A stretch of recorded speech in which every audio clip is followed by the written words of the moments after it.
In today's video, I'm going to show you exactly how to transfer ownership of a Trello board step by step. If you're handing over a project, changing team leads, or simply moving control of a board to someone else, this is the safest and fastest way to do it. I'll walk you through the entire process so you can make the switch without losing access or permissions. And if this tutorial helps you out, make sure to hit that like button and subscribe to the channel for more simple and practical Trello guides. Let's get started. First, open your browser and go to Trello.com. Log into your account if you're not already signed in. Once you're inside Trello, navigate to your boards page. You can do this by clicking on your profile or using the main navigation to view all of your boards. This will display every board you currently have access to. Next, click on the specific board that you want to transfer ownership of.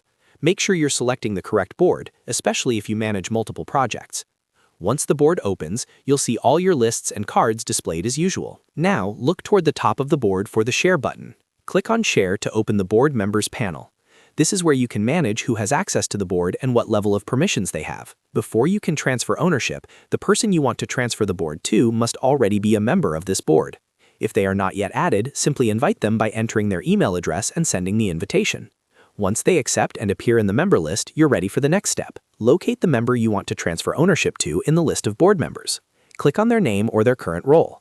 A permissions dropdown will appear, showing their current access level, such as normal or observer. To transfer control, you need to grant them admin access. Click on admin from the dropdown options.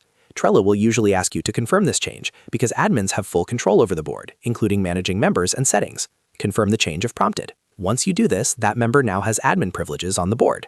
At this point, they effectively have ownership level control and can manage the board just like you can. If your goal is to fully hand over the board, the final step is optional but recommended.